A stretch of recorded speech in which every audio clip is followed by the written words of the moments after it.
Welcome back to the Convo Couch, everybody. This is Pasta Jardula. And I'm Fiorella. And Johnny Sue is on the ones and twos. And in the studio, well, via New Jersey studio, his studio to ours, we have a special guest with us today.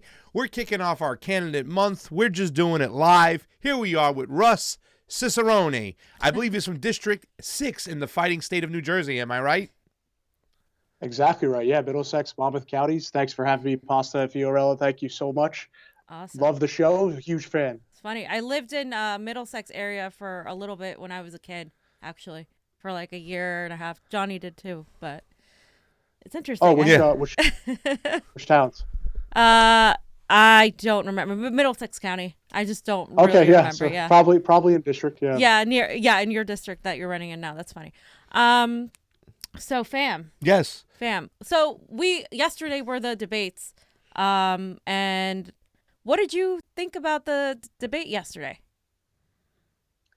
I am glad that the media couldn't protect some of their main candidates from the other majority candidates, according to polls. Yeah. I think Bernie absolutely had some great mic drop moments as usual. Mm-hmm. And, I really think Andrew Yang performed pretty well as well, even with his 10 minutes of airtime. Mm-hmm. Yeah.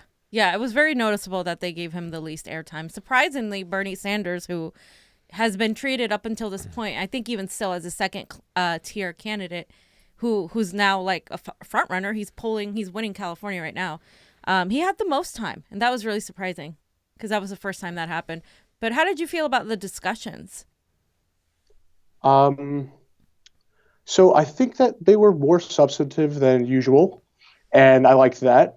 Mm-hmm. I think some of the moderators kind of had a disdain for some candidates, and it kind of showed, which was disappointing. Yeah.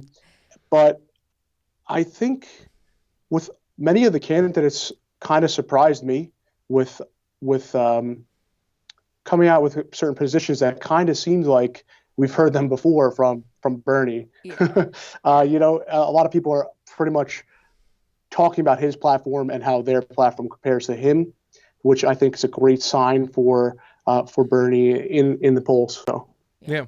So you talk about a lot of these candidates, they pretty much are mimicking Bernie Sanders right now because it's the popular, cool thing to do. What are your three main issues for you and why you decided to run?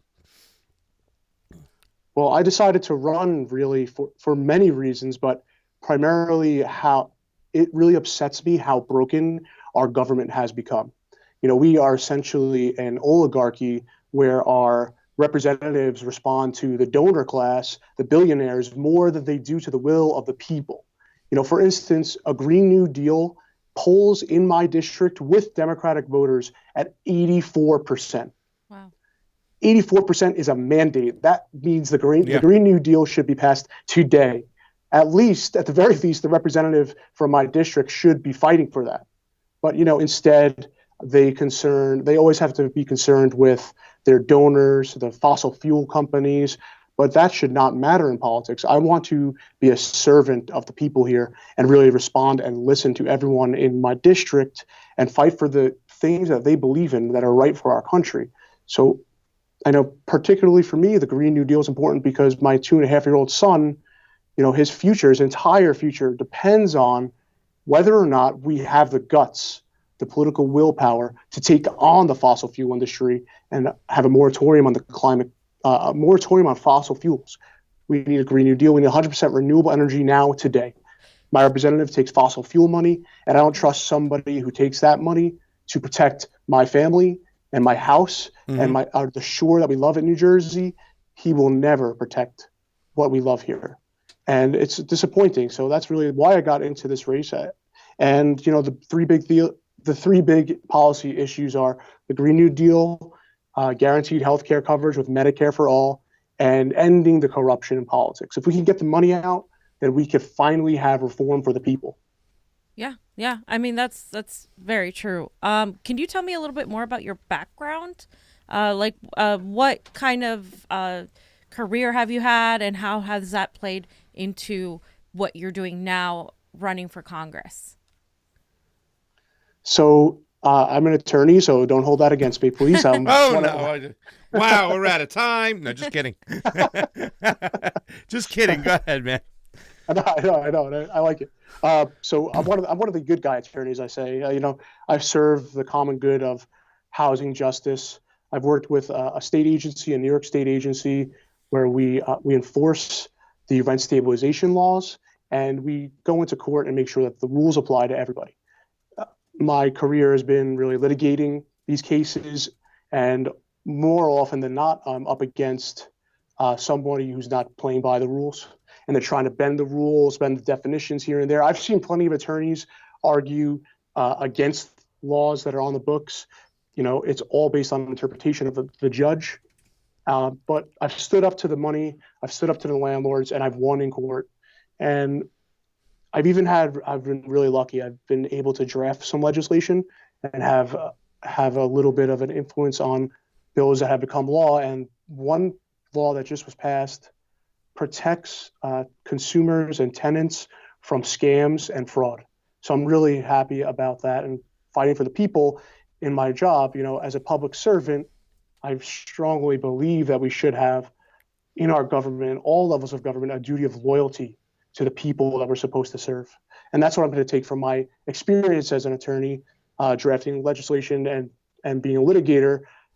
I have no problem standing up to anybody and telling them my thoughts, my beliefs.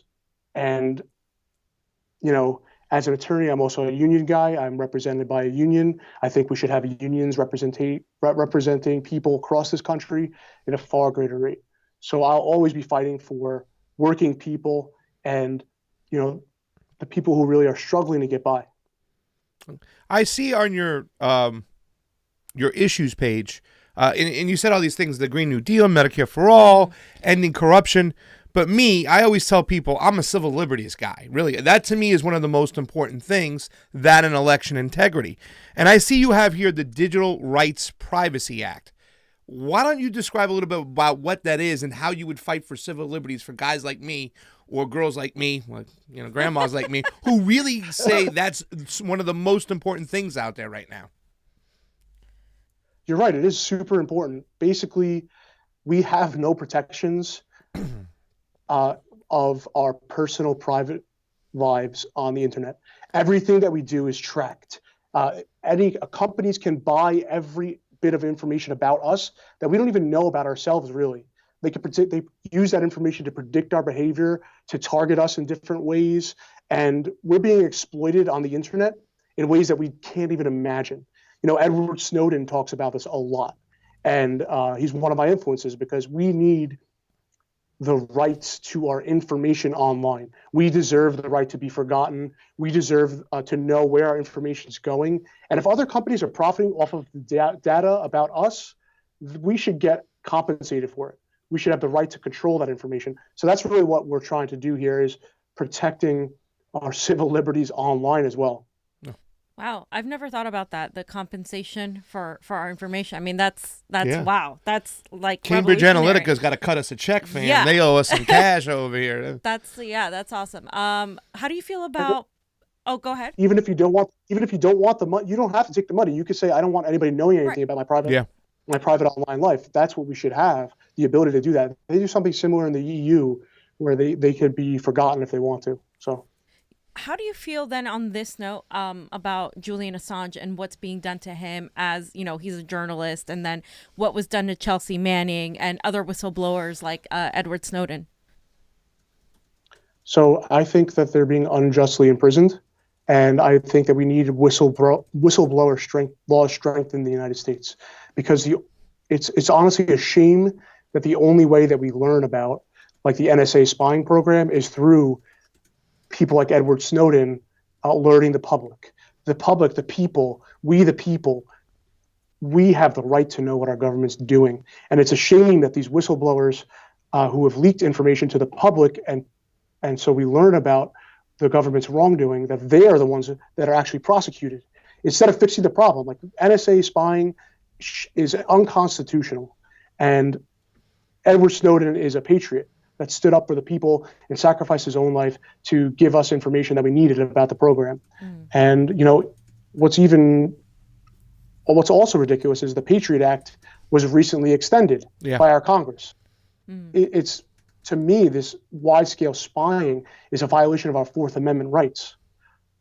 Absolutely. Yeah. So you're saying if you got elected, would you, when it comes to Chelsea Manning, Edward Snowden, maybe Julian Assange, would you publicly call for their release and pardon? Edward Snowden, absolutely, and I believe the others as well. Yeah, because whistleblowers, if we need whistleblowers to learn about the wrongdoings of our government, then we have to protect them instead of prosecuting them. Right. Because they were prosecuted more so for informing us than anything else.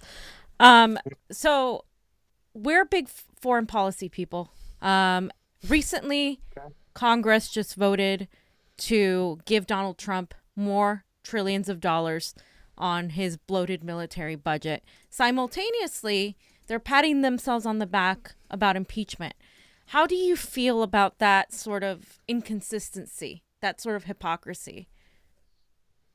It's so hypocritical, right? They're supposed to be the resistance, yet they have no problems with endless war, funding Donald Trump's endless wars, giving him a huge handout with the Space Force. Now he could brag about the Space Force endlessly in his reelection campaign. And I really want to see Democrats legitimately opposing Donald Trump in a stronger fashion. Like the authorization, the NDAA was a terrible handout to Donald Trump. We should be opposing illegal occupations worldwide. We should be reducing the military budget, not increasing it by $50 billion a year. We shouldn't be funding Donald Trump's border wall. As Democrats, we are staunchly opposed to that border wall, right? Why would anybody vote for a bill that gives him the money to do it? Right. And, the impeachment, I've been calling for impeachment, honestly, since like day one of Donald Trump's presidency, but for months in advance, before the whole Ukrainian criminal activity occurred.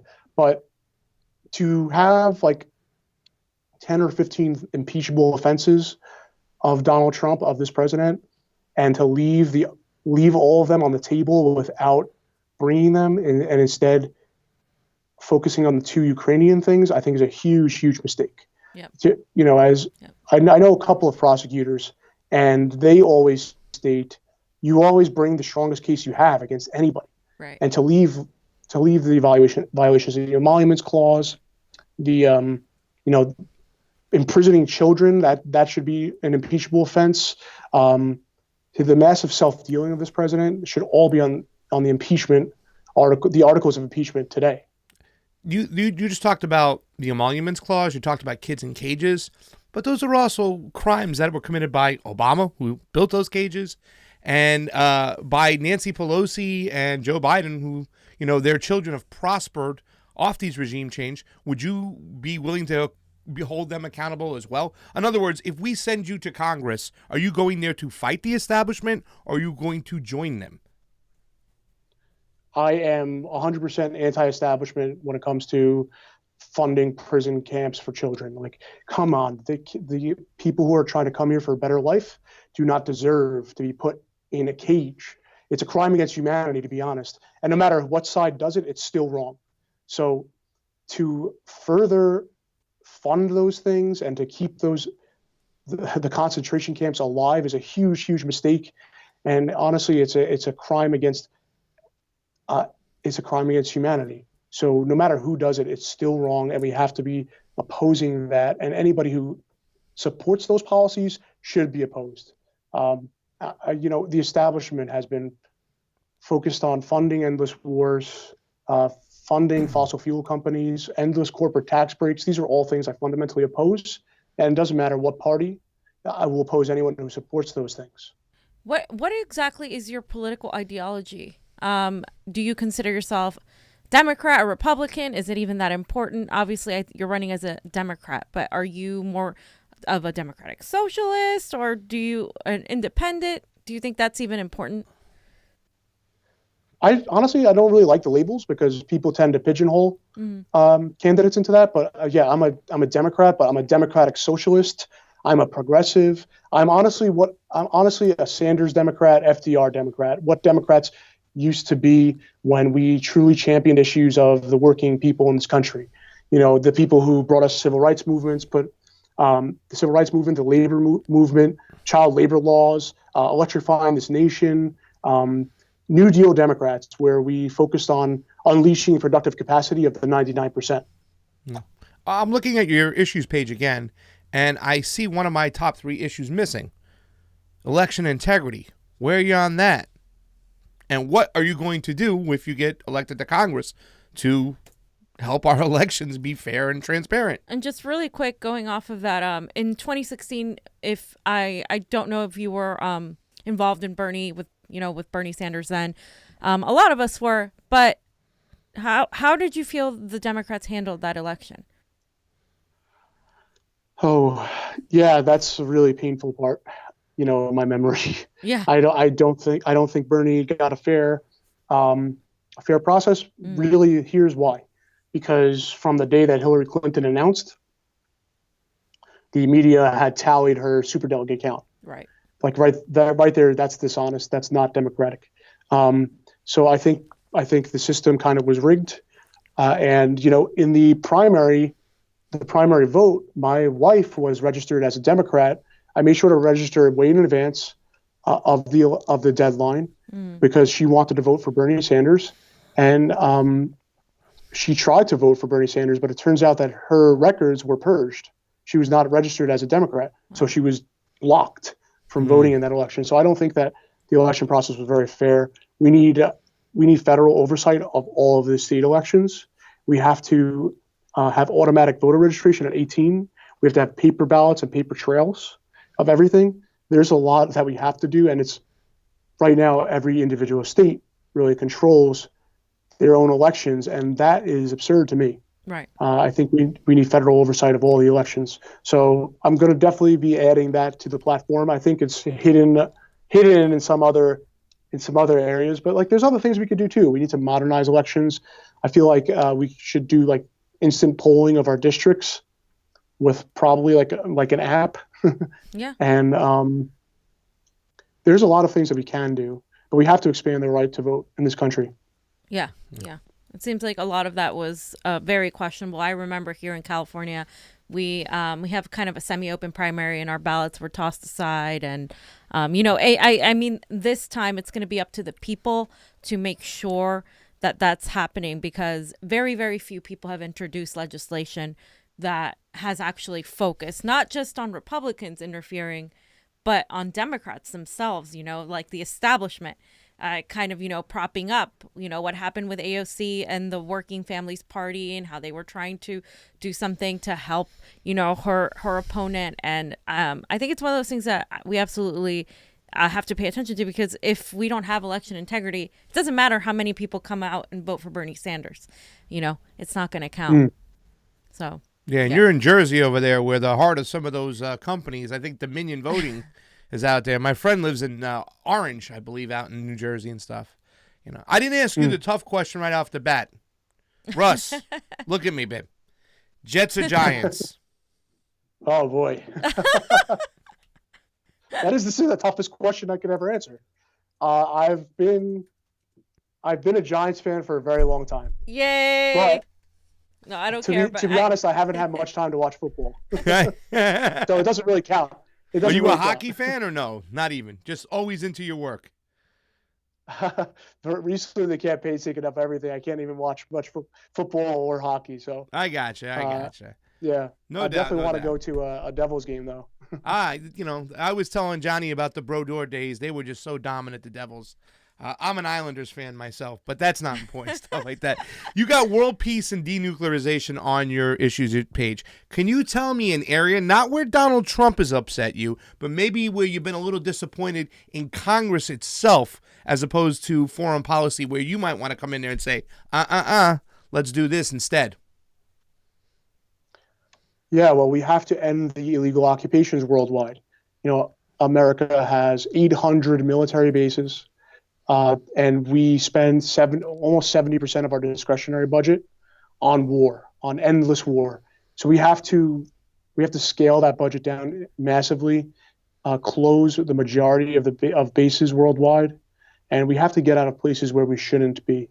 And why for way too long we've been in a lot of areas that we should not be as Americans, that we don't have any place being there. South America, Central America, we're involved way too much. And if we could scale back the military budget, we'll actually have more things to invest in Americans here.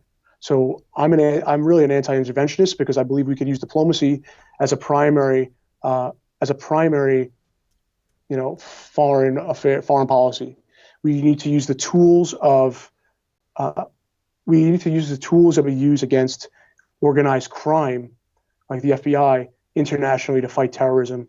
We need to use diplomacy to really utilize our collective alliances to pressure other countries to doing the right thing. There's so much at stake, and we have very little time to do what we have to do to promote peace worldwide, because we see these various, we see these uprisings all across the planet right now. And what happens is right-wing authoritarians essentially are propped up by some of our foreign policy decisions as well. Right. So we have to really scale that back. We have to promote democracy more, and we could do that diplomatically. And I guess going along the lines of the occupation, I mean, I would call that regime change. But what is your stance on exactly the situation in Israel and Palestine? This is a very divisive question. I know Bernie's stance. I've seen, people like Tulsi's stance. I've seen the majority of Congress actually be more towards being pro-Palestinian, like the Squad. But how do you personally feel about it, and what do you think is, a good answer? Because I mean, that's one of the toughest questions. What's the solution? It doesn't seem like there's a solution, but. So the United States gives about like $3 billion in aid to Israel every year. I support continuing the aid. However, it's such a big sum of money that Americans, the taxpayers, can demand, and we have the right to demand, that Israel protects the human rights and the rights of democracy and sovereignty for the Palestinians. Okay. Really, we've seen a right-wing Israeli government that has not been concerned with the human rights and the rights of sovereignty for Palestinians. So we need to put pressure on Israel, because we provide a lot of aid. We have the right to make demands for Palestinians as well with that aid, including resuming the aid to the United Nations that benefited Palestinians, and also they really want their own state. So I believe the diplomatically accepted solution would be for the United States to broker a sit down between Palestinians and Israel for a two-state solution, and going back to the borders that we had, I think, in 1967. So that's what I support. And I think that giving the aid without having any conditions attached to it is probably a silly idea, right? Because this is a movement for justice for everyone. Everybody deserves justice. Israelis are protected when Palestinians have the right to sovereignty and human rights. And what's going on right now, we have played a role in it, and we can promote peace in the future. And that's one thing that I'll take position with the Squad on. It says cryptocurrency regulation. What's that all about? So I know the couch likes crypto, right? Well, we like that. We're MMT people. We pay attention to it. We like cryptocurrencies. I think cryptocurrency is going to be the way to go around American sanctions. We're sanctioning the hell out of everybody. And yesterday, Joe Biden wanted to sanction China. So I look for cryptocurrencies because it's not like a typical fiat currency like ours. There's actually mathematics backing behind it. So, yeah, the math is crazy too. Yeah. Right? I can't understand it completely, but I can grasp the concept. And America's monetary system, the Fed, they just print at will whenever they want, and it all seems to trickle down into the rich people's pockets, not the common folk. Yeah, so I support cryptocurrency. I think we should regulate it just to increase consumer confidence, right? I'm not really sure how it should be taxed, but I think the Swiss model is really good because right now every transaction in cryptocurrency is a taxable event according to our IRS. But anyway, I think the United States is missing a huge opportunity by refusing to get involved in the space. And cryptocurrency is the currency of the future. It's internet money, and I support, expanding cryptocurrency for everyone.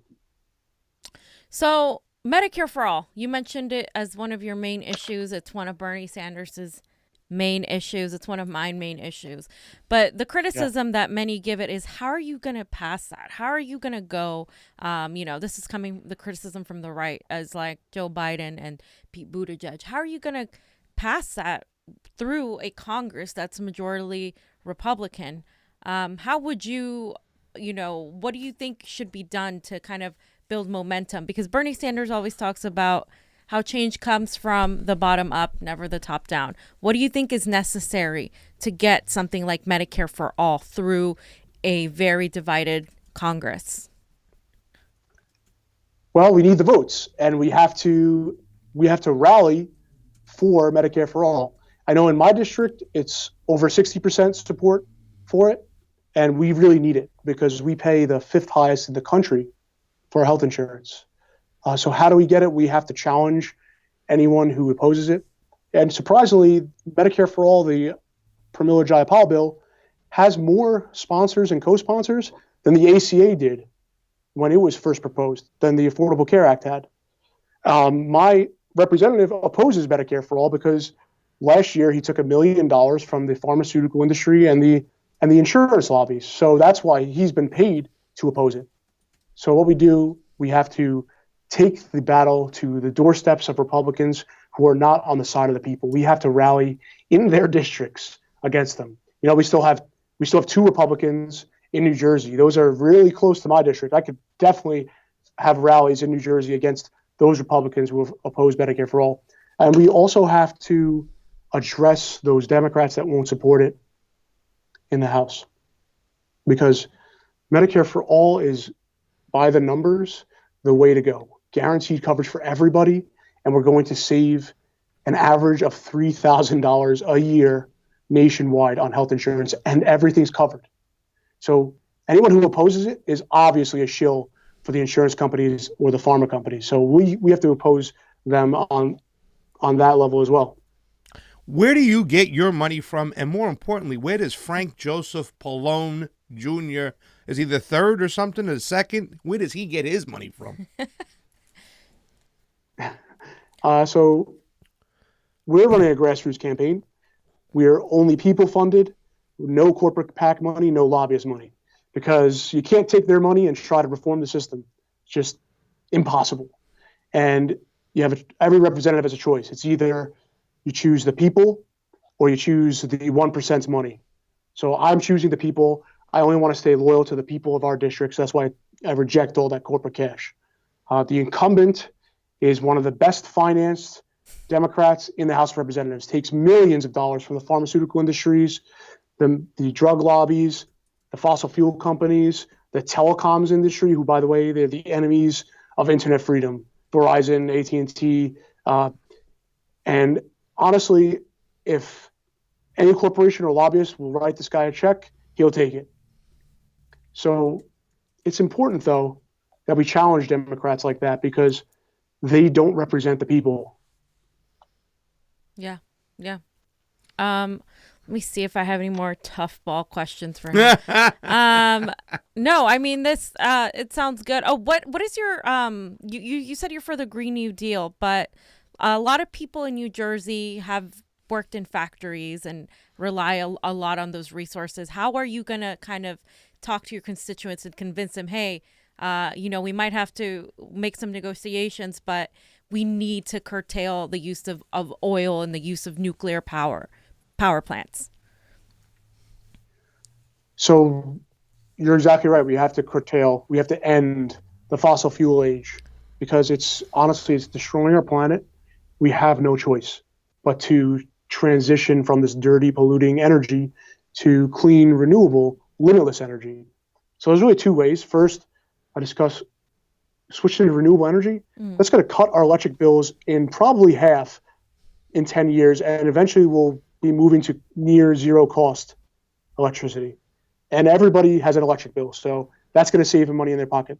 Second, we love the people who work in the fossil fuel industry, any industry that's going to be displaced by a Green New Deal. We're going to have a federal jobs guarantee lined up for them, including severance, including job training, including union rights and union representation.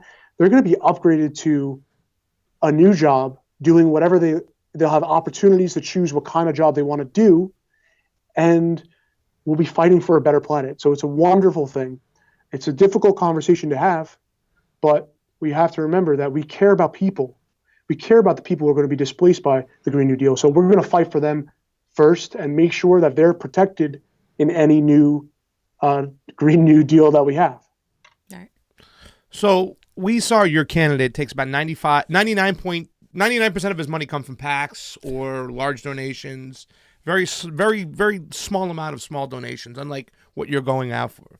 But you go out there, you knock on a door, and somebody opens the door and it's a Republican. And he says, go ahead, Russ, earn my vote. How are you going to get that Republican's vote? What are you going to tell that Republican who might have a chance to vote for you? Well, it's I'm glad you brought up the donor history, because the unifying issue of Democrats and Republican voters are the anti-corruption provisions that I support. We deserve clean and fair elections.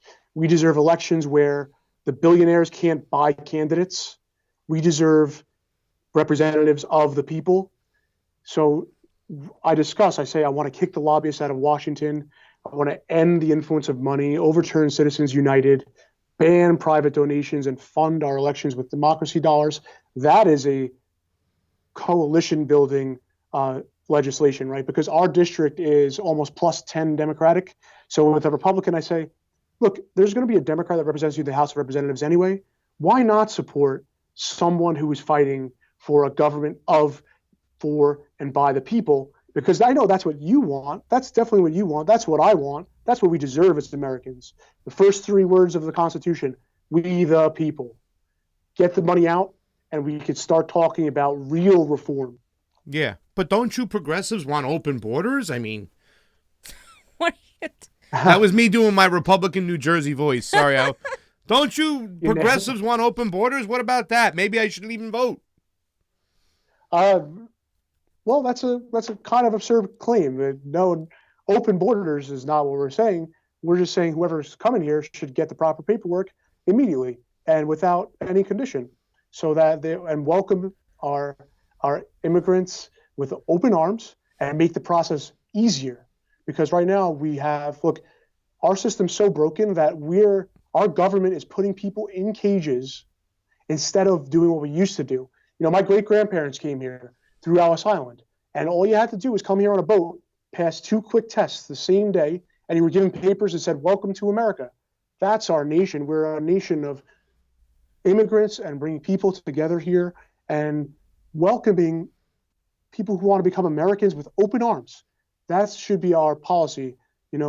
Also, we have to look at climate crisis is one of the reasons that people are coming here in greater numbers. There's droughts, wildfires in the Amazon. I'm not sorry, not wildfires, actual fires being started in the Amazon. There's indigenous people are being attacked in other nations. And we have a lot to look at with our foreign policy, and we have to address the climate crisis if we're going to also address, the mass migrations that we're dealing with today. Right. But why not return to our principles as a nation where my great-grandparents enjoyed the benefit of here? Yeah. We need to fix our immigration system because it's broken. Yeah. It's so funny because I'm laughing because we're 2 young Italian men, and I know our great-grandparents get it, our grandparents get it, but our parents are like, and I'm sure you know a lot in New Jersey. I got a lot of friends live right around the corner from you. They don't get it. They're more like they want to build the wall. There's a lot of New Jersey Italian people that I know that voted for Donald Trump, and those are like my immediate family rather than my great-grandparents that came here, like we said, in Ellis Island. Why do you think they're like that? There's honestly one reason, and it's because they're afraid. They're afraid. They've been told that their problems are because of somebody who looks different than them. And that's what the right wing, that's what the Republicans have been doing for decades. And we can counter that by telling them, no, the actual problem is these multinational corporations that dominate our lives and a government that doesn't work for us anymore. So the real problem is we have to address this void of power that we have. Our government, the public, is allowed to make rules for us because we have a constitution that says they have the authority to do so. Corporations, international corporations, do not have that right. Government is the only way that we set the rules that benefit the people. So we have to take back our government from anybody who takes money from the corporations. We have to take back our government so that they fulfill the policies that we support. So we need union rights. We need we need a living wage. We need all of our expenses right now that are treated as commodities have to be treated as public goods to serve us. And the problem is not somebody who looks different than us. The problem is that our government has failed us. So if we address that through a populist platform, we'll win against Republicans. And one last thing to kind of just finish up. What Bernie Sanders went on Joe Rogan. Bernie Sanders went on a Fox News town hall. Do you think that was a good idea? Are you comfortable reaching across the aisle if it's not something like, I'm not saying go talk to, Nazis, but are you comfortable reaching across the aisle? Because if you're running for office, you're running for all Americans. That's true. That's absolutely true. I think it was a good idea that Bernie went on those shows because it's a new audience, right? It's a new audience that doesn't hear his perspective often. And especially for someone running for president, that's how he's going to win. He has to talk to those people too. And right, we're fighting to represent Americans everywhere. I have no problem discussing these things with anyone who wants to vote for me, right? I will only work with Republicans, though, in office if they're willing to do the things that we need in our country, if they're willing to work on a Green New Deal, Medicare for all, ending corruption. Otherwise, they're my opponent. The Republicans are our opponents because they're fighting for right-wing authoritarianism. We have to challenge them. But we have to also speak to Americans who vote and Americans in our district of both Republican and Democrats. Absolutely. Yeah, we have to broadcast our message as far and wide as possible because I guarantee you that a lot of people who vote Republican don't hear these opinions from Fox News, from Joe Rogan very often. So if we go on there and talk to them about these things, there's a good chance that they'll understand the message makes sense, and we're fighting for them. Yeah. So, Russ Cirincione, I think you were an awesome candidate, and thank you so much for coming on the Convo Couch. Get on over to Newark, New Jersey, Tony's Hot Dogs. Tell my boys I said what's up. The best chili cheese dogs. Tony's Hot Dogs in Newark. That is like my best hot dog favorite place out there. But I think that a lot of Republicans, I don't think they stand a chance, sitting through our Thanksgivings. We understand how to talk to the Republicans, man. So thank you so much. Anything else you want to say and tell people where they can go find you? Any last messages? Sure, yeah, thanks. Our website is russforus2020.com, RUSSFORUS2020.com. And I really, really appreciate being here. Thank you, Pasa and Fiorella. Thank you. You are doing great work getting a message out about progressives and supporting, I believe, Bernie, right? Yes, of course. Yeah, I'm a Bernie supporter. He's a Tulsi crap, but it's okay. We have a... Yeah. I'm Bernie. I still love Bernie. Don't get me wrong. He's Tulsi Bernie. I'm Bernie. Yeah. And I like Tulsi too, but I'm Bernie first. So. Yeah.